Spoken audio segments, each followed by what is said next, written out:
親民主黨嘅一啲人，好憎特朗普啲人去煽特朗普，分化美國同佢北約嘅盟友。 C5個好處就係話，我哋同美國勢不兩立，甚至乎切割啦嘅時候，有一個組織係我哋都係一個主要嘅參與者嘅時候，我諗即係話俾全世界聽，喂，其實我哋有偈傾嘅。中國去作為一個捍衛者或者個2.0嘅推動者，永遠係聰明過我哋自己係可以去一個所謂另起爐灶。我梗係唔玩你呢個先。就算美國佬佢而家公開係否認，但係咧，究竟係咪背後打呢張牌出嚟係試一試，一係羞辱你歐洲啦，二係試一試你中國嘅反應咧？歡迎收睇時事新對論，我係郭一鳴。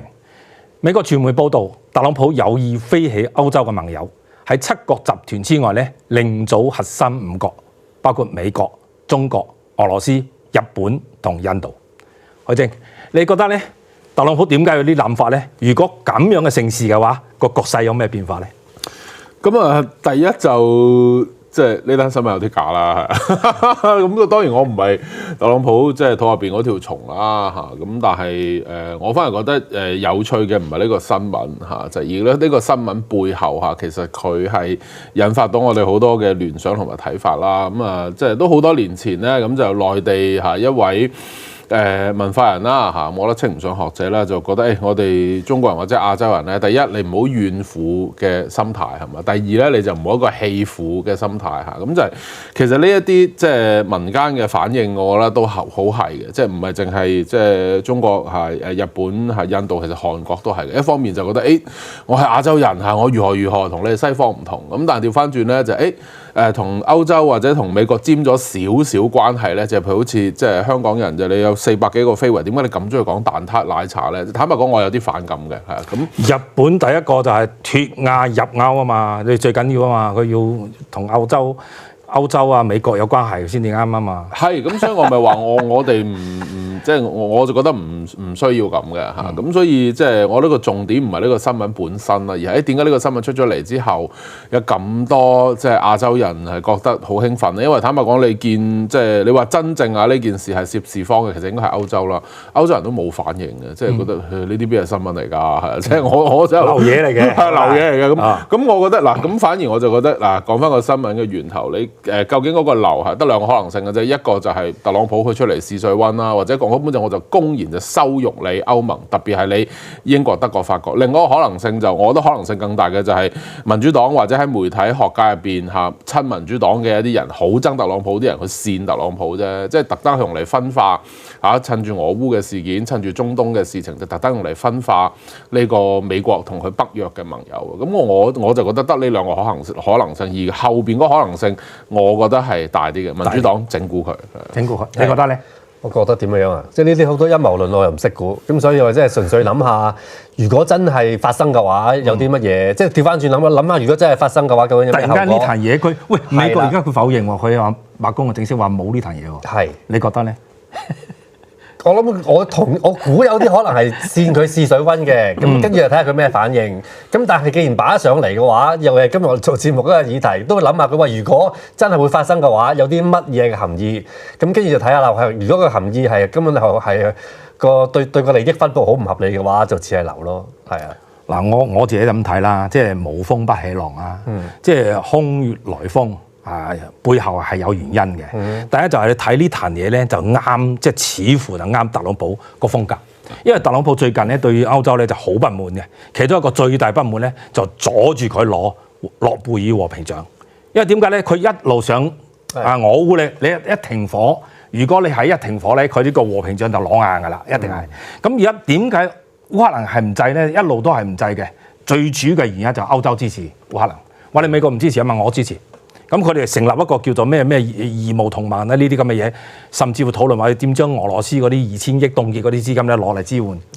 即係總之咧，有咗歐洲呢班友仔咧就支持烏克蘭，烏克蘭就唔肯投降，唔肯呢個屈服。結果俄羅斯即係美國同俄羅斯呢一個如意嘅算盤咧就打唔響。特朗普咧心急想攞呢個諾貝爾獎，攞唔到，所以你好憎呢班歐洲嘅盟友。所以呢班友咧，我哋飛嘢嚟啱嘅，佢就咁樣諗嘅。咁你講最重要就係一路嘢都啱特朗普嗰個思路咧，因為特朗普一上嚟就一路覺得你歐洲呢班人咧，你係即係食我嘅着我嘅，係嘛？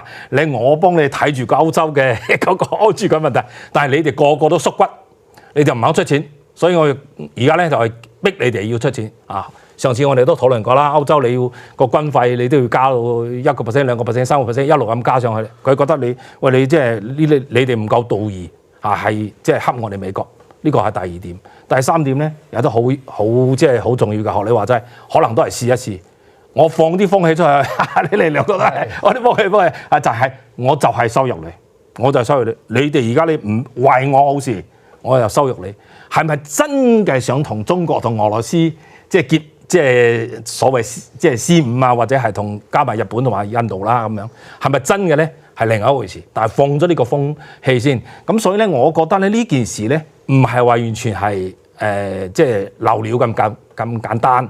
但係呢件事背後咧，點解會有人學你話齋？點解歐洲好似冇咩反應，但係好似即係中文嘅討論就多啲，特別係內地嘅網民嘅討論咧就比較多啲。我覺得呢樣嘢即係要分析嘅，你覺得？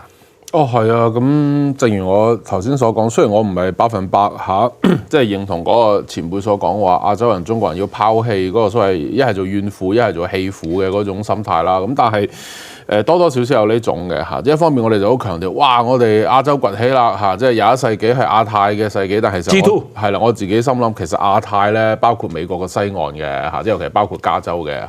咁但係無論點講都好啦嚇，咁就一方面我哋就覺得哇！我哋而家亞太嘅世紀、亞洲嘅世紀如何咁樣，咁咧就唔係淨係嗰啲即係中大型嘅經濟體或者超級大國好似中國咁嘅，連啲韓國人都係有咁嘅心態嘅，好嘛？咁但係調翻轉咧係一有嚇即係美國或者歐洲嚇點樣嚇，即係對你嚇稍為善待或者稍為重視咧，即刻就唔同啦，我嘅身份咁我諗即係始終同即係明治維新頭先郭生提到嗰個即係脫亞入歐嚇，即係呢個入歐脫亞嚇，呢個心態係有啲關係嘅，都係一種即係文化自卑嚇，或者係成個喺個心理自卑上一個反應。咁至於你話歐洲嘅情況就其實我啱好調翻轉，歐洲人咧有啲莫名其妙嘅傲慢嘅，尤其係嗰啲即係法國啊嚇，即係德國啊呢啲歐陸人咧，佢哋有一種莫名其妙嘅傲慢嘅面對嚇，無論係俄羅斯又好，種族優越論係啦，面對俄羅斯又好，面對美國又好，甚至乎面對中國，法國人面對中國就好啲嘅，即係佢會覺得你都係文明大國，冇錯。譬如有好多凡爾賽唔係淨係同即係北京故宮啊，同我哋即係香港分館係嘛，都有好多互動。法國人就比較睇得到嚇中國人其實雖然明清以嚟有啲貧弱，但係咧文明上仍然係即係足以識得欣賞中國嘅中華文化。冇錯。咁所以即係呢一個即係比照我咧就即係好有意思啦嚇。即係長話短説嘅就係東亞人咧，就算而家經濟上咁嘅實力咧，文化上有一定嘅即係自卑嘅嚇。咁但係歐洲人就有種莫名其妙嘅呢種咁樣嘅傲慢嚇。咁當然。如果實質講話俄烏問題同埋美國同歐洲嗰個關係，我又會覺得歐洲唔係冇可能轉化嘅。第一就係一個現實威脅嚟㗎嘛，俄羅斯對佢哋，哇！你可以咁樣接咗烏克蘭大半個國家，仲要依家普京嘅胃口係我未打你嗰啲，你都要俾我，因為咧我遲早都要打你㗎啦。咁所以從呢個角度去講，咁你話命仔緊要定係銀紙緊要啊？你話尊嚴緊要定係咩緊要啊？咁所以你話歐洲尤其經濟上有一定實力嘅英國、德國嚇、意大利同埋法國咧，佢個軍費提高1.5%去對抗呢個普京咧，我覺得唔係冇可能。咁其實特朗普嘅角度就係，嘿，我收唔齊籌啫。咁你歐洲你提升軍費，你主要都係買我美國軍備㗎啦。咁都會一定程度上緩和同呢一個美國關係。其實好似即係賴清德同呢個特朗普關係啫嘛。你唔好話呢個任期，台灣上一個任期買嗰啲 F-16，今日都仲未交付係嘛？咁所以你只要磅水，再前啲都未交付啊，好耐都未交付。不過我想問你你頭先講話呢個其實係即係有少少即係想測試下水溫啦，同埋咧即係都係反映到即係特朗普對歐洲嘅不滿啦。咁但係咧，你覺得 G7呢一個因為有個討論啊，其中有一個討論就話可以。呢一個 C5咧係要取代呢個 G7 嘅，我哋唔知即係究竟係點啦，即係你覺得有冇可能呢個 G7 究竟而家喺呢個世界上喺特朗普心目中咧，佢個意義仲有冇好重要咧？覺得？我覺得特朗普覺得唔係好重要嘅。咁其實你睇翻個國際形勢，其實即係過去嗰一段日子幾十年，你都覺得佢即係其實佢做嗰啲乜嘢，大家好記得，係好似即係影響，即係幫到個世界改變到一啲嘢嘅咧。因為你大家尤其是個意識形態相對近嘅時候，喺一個相對穩定嘅國際環境底下咧，又真係冇咩好做嘅。咁反而我會覺得係需要帶出個討論，就算呢單嘢真好假好，既然提咗出嚟啦，咁但係大家可以即係認真審視下而家或者嚟緊嗰幾廿年個國際局勢嘅，咁係將會點樣發展？唔同國家個國力會點樣發展落去嘅時候，究竟要坐埋一齊傾嘅國家係乜嘢？因為其實你睇翻一啲貿易嘅協定啊咧，咁即係有咗世界貿易組織之後，以為就夠㗎啦。咁但係過去嗰幾十年，其實好多一啲地區性嘅貿易組織又即係產生咗出嚟嘅。咁發覺佢又有作用㗎咯。咁嗰係一個唔錯嘅參考，就係睇緊喂印度人口即係會多，佢經濟會即係會唔會係下一個中國咁樣？咁中國已經又去到個水平又即係好，即係個國力軍事好，又或者世界第二㗎啦。咁係咪需要有即係一個新嘅秩序去即係你戰後二戰嘅時候有一個秩序，咁到而家嘅時候係咪需要即係重新審視過一個即係新嘅一啲國家坐埋傾咧咁樣？嗱咧，我就好認同你呢個睇法，就話因為而家 G7咧由70年代到而家啦嚇，即係個個世界已經變，即係個變化好大啊！特別係呢幾十年，即係二三十年個變化好大。從經濟嘅角度嚟睇咧，而家 G7嗰個所佔嘅全球嘅 GDP 嘅比例咧係大幅係下降嘅。反而咧，因為東方呢幾啲發展國家，中國、印度啊，即係呢個所佔嘅 GDP 嘅量咧係大幅上升嘅。所以如果你要 G7過去要討論全球經濟，以佢哋作為一個即係核心啦，即係佢又即係可以左右到大局咧。而家今次係左右唔到大局啦。你冇咗中國呢個世界第二，冇咗呢個印度而家都排名都幾前嘅，排第六、第七嘅。咁呢啲咁嘅國家，你要經濟上咧，你就即係冇辦法去脫離呢兩個國家。另一方面咧，又都係一個。係咪意識形態咧？過去你頭先講啊，佢 G7係意識形態係一致嘅，但係而家呢個多元嘅情況，特朗普咧唔係一個好重視意識形態嗰啲人咧，佢係重視一啲利益嘅人。咁咁嘅諗法咧，又都係唔係冇道理嘅？即係我哋從呢幾個方面嚟睇，今時今日世界已經變化咗，變咗咁大，你係唔係再用呢個 G7？究竟可以發揮到幾多個作用？你自己 G7 傾完咗之後咧？你又要仲同中國傾，又要同印度傾，不如咧整個 G5啦，即係唔係整個 C5啦？而家係整個 C5啦咁樣，可能咧呢個就真係一個新嘅一個局面會出現。而呢個局面嘅出現咧，雖然你大家都覺得咧而家即係講下都未必係真嘅啫，但係睇起上嚟咧，佢又唔係話真係一個即係空中樓閣啊，即係完全即係冇基礎嘅，係有基礎。呢個基礎就係因應新嘅局勢嘅呢個變化。全球嘅政治、經濟，甚至包括軍事，而家中國嘅軍事力量都好強。咁嘅情況之下，你要解決全球嘅問題咧，你如果冇咗中國、冇咗印度呢啲咁嘅東方嘅大國咧，就真係好難嘅，係嘛？即係所以咧，我覺得咧呢件事係值得去關注，唔在於究竟係咪美國呢個戰略報告入邊咧，係咪真係有個即係個第二個版本未公開嘅版本，係咪真係提出呢一個C5？究竟係咪真定假？可能有真，又都可能有假。但係咧，的而且確佢有佢自己本身一個邏輯係跟到。OK， 我哋翻嚟，我哋再繼續同大家深對論。歡迎翻嚟時事深對論。我哋上一 part 咧就講到咧美國特朗普好似有個叫做 C5 呢啲咁嘅睇法。究竟呢個 C5 係乜嘢咧？就核心五國究竟想賣乜嘢咧？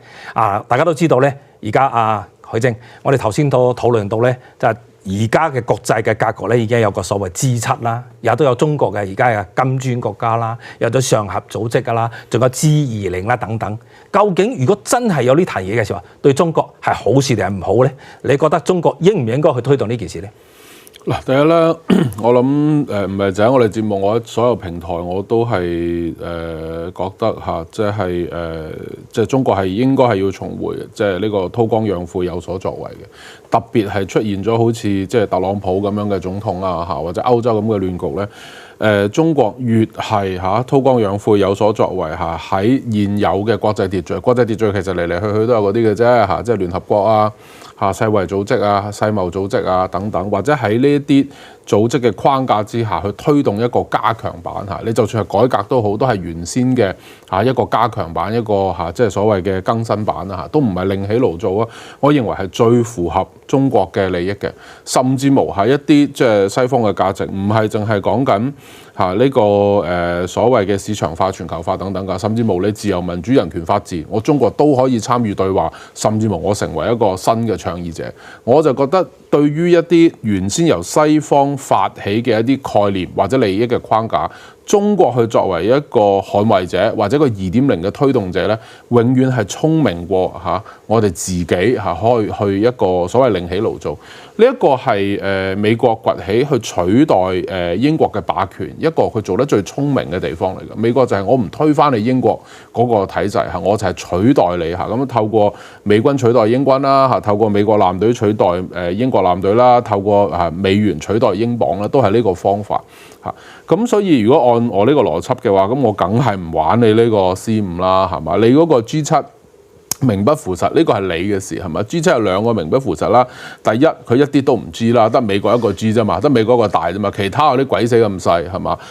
其他嗰啲經濟體如果同中國比大嗰啲就等於中國一個省，細嗰啲就等於中國一個市嚇。你何來 G 咧？二嚟呢個 G7 全部都唔係工業國嚇，嚴格言得德國一個係工業國，日本都算啦。日本係一個衰落緊嘅工業國啦，係嘛？咁所以即係從呢個角度去睇下，咁佢有衰落嘅一面，但另外一方面咧，我哋都唔好太過睇低歐盟。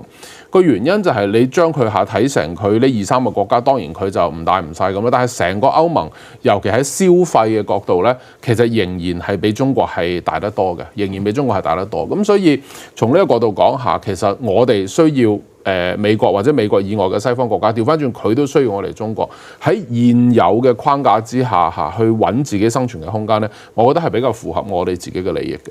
嗱，阿 Kevin，我最近睇到咧就歐洲都有啲小動作，好似前一排你啱啱冇嘅咧，就通過叫做所謂神根軍事嘅呢個協議嘅，即係神根公約之外咧，就係一個軍事神根咁啱啱講，咁就係透過170億歐元嘅投資去建設喺神根公約嘅呢個範圍之內咧，喺嗰個加強軍事上嘅合作。特別係軍事調動嘅嗰個便利啊，即係跨境便利咧，嗰個係咪已經係預咗美國佬咧？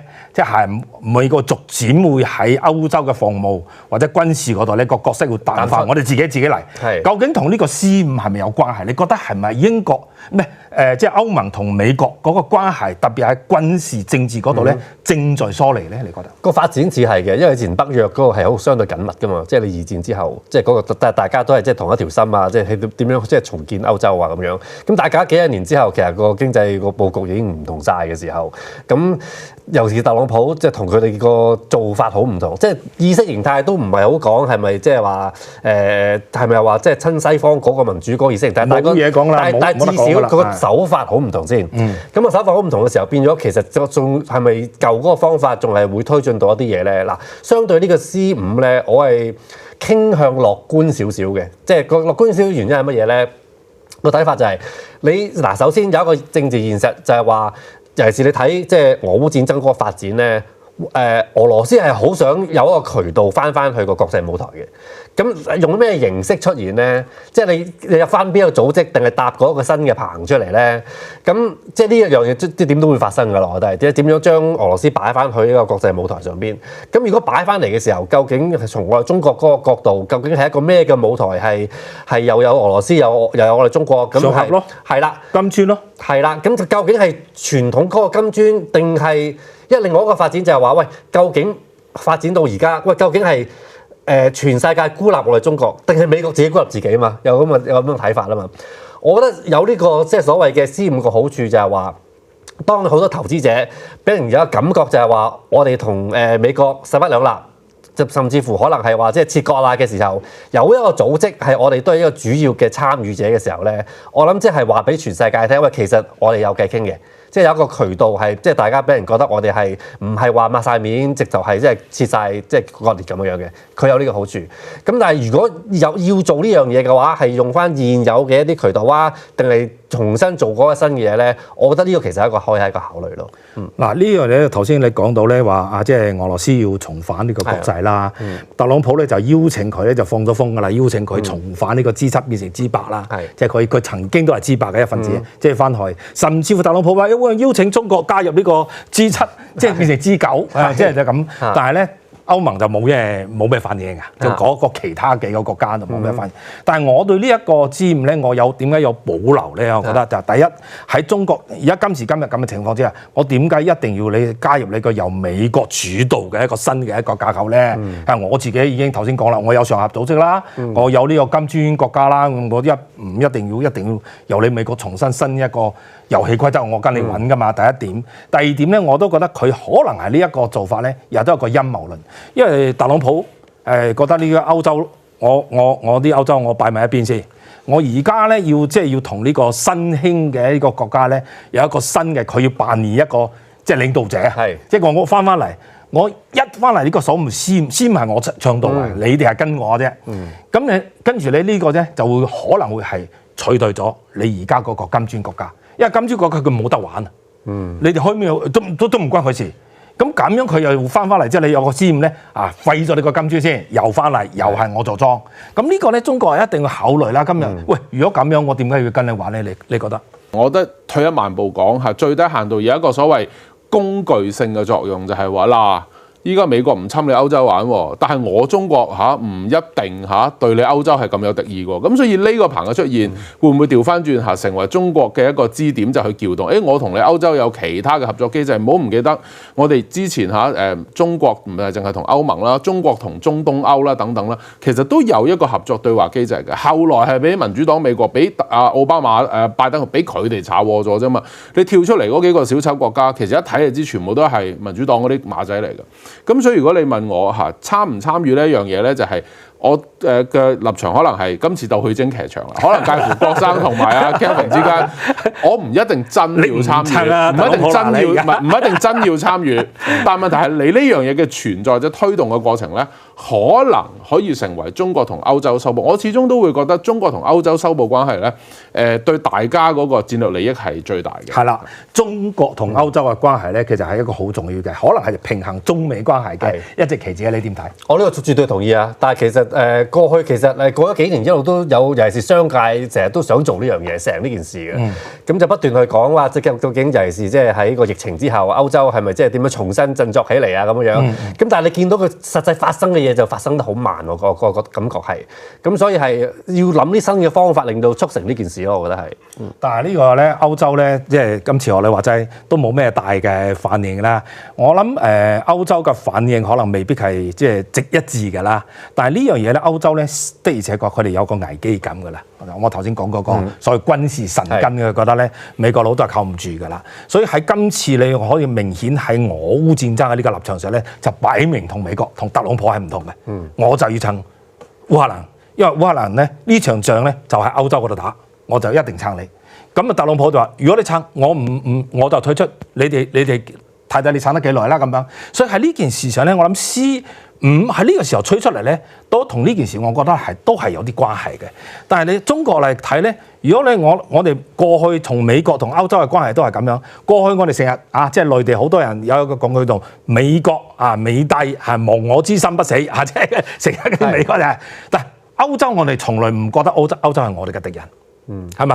從官方嘅立場嚟到講，過去同經貿關係好，同喺國際嘅事務上咧，中國同歐洲好多嘢係好多嘅可以合作嘅空間。反而咧美國咧就即係坦白講咧，即係又打台灣牌，又打咩南海牌，又搞呢啲嘢，搞呢啲嘢咩？所以呢個C5咧，覺得要保持一個即係一定嘅警覺性嘅。就算美國佬佢而家公開係否認。但係咧，究竟係咪背後喺度打呢張牌出嚟，係試一試，一係羞辱你歐洲啦，二係試一試你中國嘅反應咧？我諗最積極嘅反應可能係俄羅斯。呢個啦，你覺得係嘛？即係你覺得係咪？係啊，因為即係頭先我都講過啦。咁即係你俄烏戰爭之後，即係佢係咪一個契機？我有一條件講價嘅，我要翻嚟國際舞台喎。咁尤其是即係普京，即係年紀都唔細啦。即係佢即係臨退落嚟之前都要做翻啲嘢，即係俾即係有交代咯。諗你日本咧，你覺得你呢件事如果C5日本，你覺得係咩態度咧？我覺得成件事最無厘頭，即係呢單新聞點解我覺得咁假咧？第一個反應就係點解會有日本嘅係咪？你睇下高市早苗，佢最近呢個新聞我唔知道係咪花生啦，或者陰謀論啦。最離譜嘅就係竟然話佢私底下會討論日本有可能係要重新研發核武喎，或者呢樣嘢你就真係唔講得少啦，係嘛？咁所以唔係淨係計歷史，唔係淨係計安全，係嘛？仲有好現實嘅台灣問題等等等等。咁我覺得日本本身你喺個世界嘅經濟排名係依家就可能第4、第5度啦，就比即係德國超，好快就會俾印度超越。咁會唔會俾某一啲歐洲國家繼德國之後都會超越佢咧？咁所以我覺得日本喺入邊嘅角色咧，其實我覺得係最即係你可以話最雞肋，係啊，最可有可無，或者係最即係唔合情理。咁但係你話俄羅斯嗰個即係好殷切啊，對於呢一樣嘢嚇。咁坦白講，其實同俄烏戰爭都一樣。當然企喺中國同歐洲嘅嗰個角度咧嚇，自己現實嘅角度啊嚇。你俄羅斯同烏克蘭分一個高下咧係必須嘅。你企喺美國同俄羅斯嘅角度，咁啊梗係最好大家攬頭攬頸係嘛？咁啊擁烏克蘭去死啦。係好啦，咁核心五國究竟係咪美國一個新嘅牌咧？究竟特朗普喺度打咩主意咧？呢個所謂嘅核心五國對中國又有咩關係咧？未來呢個世界會唔會有新嘅一個格局出現咧？呢個事情係令到我哋特別要關注嘅，亦都係引起大家重新思考未來世界嘅格局係咪應該有個新嘅變化咧？我哋下一次時事3.0再見。